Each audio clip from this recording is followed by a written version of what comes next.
इसके गद्दारों को गोली मारो, भारत में रहना चाहिए। हम भारतवासी हैं, हमें भारतीय कल्चर अपनाना चाहिए, हमें भारतीय सामान यूज करना चाहिए। नमस्ते। पोलिटिशियन कहते हैं हमारे भारत देश के जो जितने पोलिटिशियन हैं वो कहते हैं हमें भारत में रहना चाहिए, हम भारतवासी हैं, हमें भारतीय कल्चर अपनाना चाहिए, हमें भारतीय सामान यूज करना चाहिए। यहाँ का एजुकेशन वर्ल्ड क्लास का है, यहाँ कोई किसी को दिक्कत नहीं होता, यहाँ तो भ्रष्टाचार बिल्कुल नहीं होता, ये हमारे पोलिटिशियन कहते हैं। पर रियलिटी क्या है? रियलिटी क्या है? रियलिटी तो कुछ और ही है। कल पार्लियामेंट में एक वीडियो वायरल हुआ, किसका? अनुराग ठाकुर, बीजेपी एमपी अनुराग ठाकुर, जिनका वो नारा तो आपको याद ही होगा, देश के गद्दारों को गोली मारो। याद है ना? सालों को गद्दारों को गोली मारो, सालों को देश के गद्दारों को पीछे।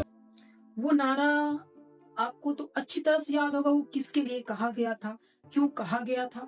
सच बात है, देश के गद्दारों को गोली तो मारना ही चाहिए, इसमें मैं भी फुल सपोर्ट में हूँ।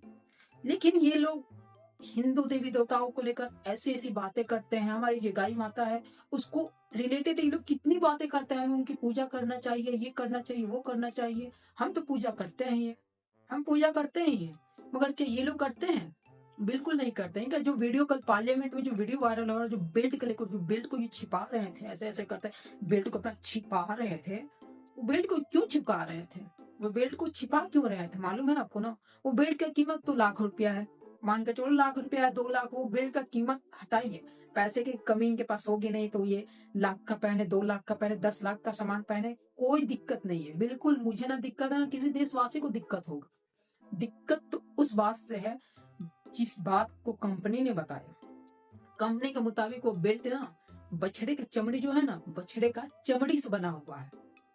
जी हाँ, ये रियलिटी बात बता रहा हूँ मैं, आप खुद इससे चेक कर सकते हो। बेल्ट बछड़े का चमड़ी से बना हुआ है। जो बहन के पूरे पार्लियामेंट में घूम रहे थे और स्पीच में भाषण देते समय अलग अलग टाइप के भाषण देते हैं, हम हिंदी देवी देवताओं को ऐसे पूजा करना चाहिए, हमें स्वदेशी अपनाना चाहिए, विदेशी कल्चर को तो बिल्कुल ध्यान से देखना भी नहीं चाहिए। मगर इनके बच्चे कहाँ पढ़ते हैं? इन सारे के सारे, एक पोलिटिशियन की मैं बात नहीं कर रहा हूँ, सारे के सारे पोलिटिशियन की मैं बात कर रहा हूँ, इनके बच्चे पढ़ते कहाँ पे हैं?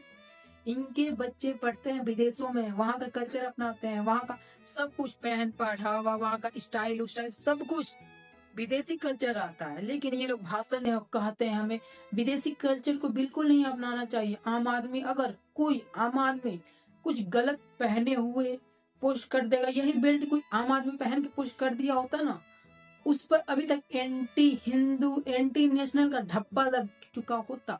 पुलिस उसे किसी भी तरह अरेस्ट कर ली होती अभी।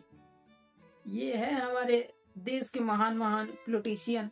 इनकी तो बच्चों का बात छोड़िए, इनके पैसे कहाँ से आते हैं ये भी आप जानते होंगे। हमारे टैक्स के पैसे ही यूज करते हैं, पहन पढ़ावा ये टू जेड, इनके बच्चे हमारे टैक्स से पैसे पढ़ते हैं। और ये लोग भाषण में हमें आके भाषण में ज्ञान देते हैं कि हम किस तरह रहना चाहिए, हमें किसके खिलाफ आवाज उठाना चाहिए। तो क्या अब इनके खिलाफ कोई आवाज उठाएगा? ये महान व्यक्ति के खिलाफ कोई आवाज उठाएगा? इनका नारा तो वो याद ही है, देश के गद्दारों को गोली मारो, सालों को। ये तो हेट स्पीच के अंदर आता है, मगर अभी तक इन पर कोई कार्रवाई हुई नहीं हो सकती, क्योंकि सत्ता के गोद में बैठे हैं, ये सत्ता की गोद में बैठे, इसलिए इन पर कार्रवाई नहीं होगी। यही कोई आम व्यक्ति इस पे बोल दिया होता तो उसका क्या हस्न होता, ये तो आप जानते हैं। एग्जाम्पल के तौर पे सोनम वांगचुक को देख लीजिए, एग्जाम्पल के तौर पे सोनम वांगचुक को देख लीजिए। इन्हें ये नहीं फर्क पड़ता, दिल्ली में सांस लेने लायक हवा नहीं है, पीने लायक पानी नहीं है। और एक डरावना रिपोर्ट निकल के आ रही है। डरावना रिपोर्ट जानते हैं क्या है? दिल्ली से 1 जनवरी से लेकर 15 जनवरी तक 807 लोग गायब हो गए हैं। 807 लोग गायब हो गए हैं। अब आप यहाँ पे पुलिस स्टेशन जाइएगा, वहां पे आप मालूम करना चाहिएगा, तो वो लोग कहेंगे जानते हैं, सर्च जारी है, सर्च जारी है, कुछ मालूम चलेगा तो हमें आपको सूचित कर देंगे। और ये लोग सर्च करते करते जिंदगी निकल जाएगा, फिर भी कुछ मालूम नहीं कर पाते हैं ये लोग, फिर भी कुछ मालूम नहीं कर पाते हैं। और ये जो रिपोर्ट 807 लोग गायब हुए हैं, यानी पर डे 54 लोग गायब हो रहे हैं, ये सिर्फ रिपोर्ट की बात है, ये सिर्फ रिपोर्ट की बात है। रियलिटी तो कुछ और ही है, रियलिटी तो इससे 2-4 गुना ज्यादा ही होगी। रियलिटी केस तो दर्ज इतने ही हुए हैं, लेकिन रियलिटी में कितने हुए होंगे?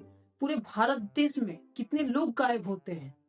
कितने लोगों को कोई सिंडिकेट अपने झांसे में लाकर उन्हें बाहर बेच देता है, उन्हें बाहर बेच देता है, और वो लोग वहां पे दर दर के ठोकरें खाते हैं, मरने के लिए वहां पे छोड़ दिए जाते हैं। और हमारी सरकार एक शब्द नहीं कहेगी। हमारे यहाँ की पुलिस सिर्फ और सिर्फ वीआईपी ट्रीटमेंट देने में लगा देती है। हमारे यहाँ का पुलिस ही सिर्फ और सिर्फ वीआईपी ट्रीटमेंट देने में लगा देती है। एक तरफ आपका केस है, एक तरफ कोई वीआईपी पर्सन का केस है, तो आपका केस जन्म में तो सॉल्व होने से रहा, इस जन्म में सॉल्व होने से रहा, मगर उस वीआईपी आदमी का केस ना 1 महीने का अंदर सॉल्व हो जाएगा। ये है हमारे देश की पुलिस, ये है हमारे देश का हकीकत, ये है।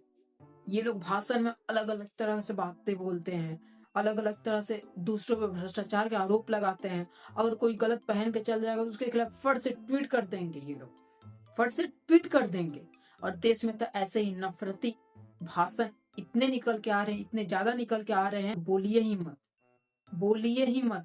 पहले हिंदू मुसलमान में जमकर लड़ाई तो ये करवा दिए। हिंदू मुसलमान आज भी लड़ रहे हैं, आज भी लड़ रहे हैं। हर जगह हमें ऐसे वीडियो देखने को मिल रहे हैं। और जब से ये यूजीसी बिल आया था तो जो लोग इसका प्रोटेस्ट कर रहे थे वो सपोर्ट करने में लग गए थे, जो लोग सपोर्ट कर रहे थे वो प्रोटेस्ट करने में लग गए थे। मगर जब से सस्पेंड हुआ है तब इसके खिलाफ SC SC OBC लोग प्रोटेस्ट कर रहे हैं। लेकिन मीडिया में ये खबर पूरी तरह से गायब है, मीडिया में ये खबर पूरी तरह से गायब है। और जब ये यूजीसी बिल लागू हुआ तो तब मीडिया वाले तो मानो उनके ही पैर पे कुल्हाड़ी मार दिया गया है, मानो उसके पैर पे कुल्हाड़ी मार दिया गया है, उस तरह से खबर दिखा रहे थे। मगर अभी आपको ये खबर देखने नहीं मिलेगा कि यूजीसी बिल के खिलाफ प्रोटेस्ट चल रहा है, इसे फिर से लागू करने की मांग हो रही है। ये खबर आपको देखने कोई न्यूज चैनल पे नहीं मिलेगा। पार्लियामेंट में अभी डिबेट चल रहा था, पार्लियामेंट में डिबेट का कहानी कुछ और ही चल रहा।